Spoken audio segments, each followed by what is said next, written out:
கல்வி செய்திகள் வாசிப்பவர் சிவசக்தி ஸ்டாலின்.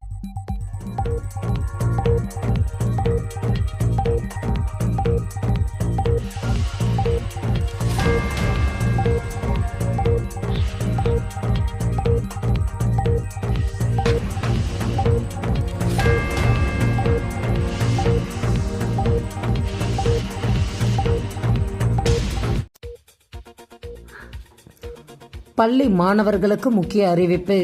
தமிழ்நாடு ஊரக பகுதி மாணவர்களுக்கான திறனாய்வு தேர்வு டிசம்பர் 14 நடைபெறவுள்ளது. கிராமப்புற பஞ்சாயத்து, நகர பஞ்சாயத்துகளில் அரசு அங்கீகாரம் பெற்ற பள்ளிகளில் 9ஆம் வகுப்பு பயிலும் மாணவர்கள் இத்தேர்வை எழுதுவதற்கு தகுதியானவர்கள். ஒவ்வொரு வருவாய் மாவட்டத்திலும் தேர்ந்தெடுக்கப்படும் 100 தேர்வர்களுக்கு 9 முதல் 12ஆம் வகுப்பு வரை ஆண்டுதோறும் உதவித்தொகை ரூபாய் 1000 வழங்கப்படுவது குறிப்பிடத்தக்கது. அரையாண்டு தேர்வுகள் ஒத்திவைப்பு. தமிழகத்தில் பெய்து வரும் கனமழை காரணமாக வேலூர், கரூர் உள்ளிட்ட 19 மாவட்டங்களில் இன்று பள்ளிகளுக்கு விடுமுறை அளிக்கப்பட்டுள்ளது. இதனையொட்டி விடுமுறை அறிவிக்கப்பட்ட மாவட்டங்களில் இன்று நடக்கவிருந்த அரையாண்டு தேர்வுகள் ஒத்திவைக்கப்படுவதாக பள்ளிக்கல்வித்துறை அறிவித்துள்ளது. 6 முதல் 9ஆம் வகுப்பு வரையிலான மாணவர்களுக்கு இன்று ஆங்கில தேர்வு நடைபெற இருந்தது. இதற்கான மாற்றுத் தேதி பின்னர் அறிவிக்கப்படும் என தமிழக அரசு அறிவித்துள்ளது. மருத்துவத்துறையில் வேலைவாய்ப்பு அதிகரிப்பு. இந்தியாவில் சென்னை, கோவை உள்பட்ட பல நகரங்களில் மருத்துவத்துறையில் வேலைவாய்ப்பு அதிகரித்துள்ளது. டீம்லீஸ் டெக் நிறுவனத்தின் புள்ளி விவரங்களின்படி டெல்லி மற்றும் சென்னையில் அதிகபட்சமாக மருத்துவ பணியாளர்களை வேலைக்கு சேர்க்க நிறுவனங்கள் திட்டமிட்டுள்ளதாக தெரியவருகிறது.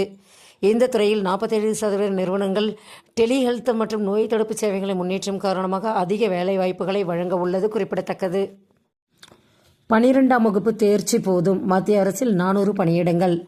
பாதுகாப்பு படை அமைப்புகளான சிடிஎஸ், என்டிஏ, என்ஏ ஆகியவற்றில் உள்ள 400 பணியிடங்களை நிரப்புவதற்கான அறிவிப்பு வெளியாகியுள்ளது. மேலும் விவரங்களுக்கு www.upsc.com என்ற இணையதளத்தை பார்க்கலாம். இந்தியர்கள் அதிகம் நம்புவது மருத்துவ படிப்பைத்தான். உலகில் பல தொழில்கள் இருந்தாலும் மருத்துவம் படிக்கவே அதிகம் பேர் விரும்புவது தெரிய வந்துள்ளது. 2024 IPSOS கணக்கெடுப்பின்படி 57% இந்தியர்கள் மருத்துவத்துறையின் மீது அதிக நம்பிக்கை வைத்துள்ளனர். அடுத்ததாக இராணுவம், டீச்சர் பணியை 56% பேரும், விஞ்ஞானியாக 54% பேரும், நீதிபதியாக 52% பேரும், வங்கி அதிகாரியாக 50 பேரும் விருப்பம் தெரிவித்துள்ளது குறிப்பிடத்தக்கது. செய்திகள் நிறைவடைந்தன. வணக்கம்.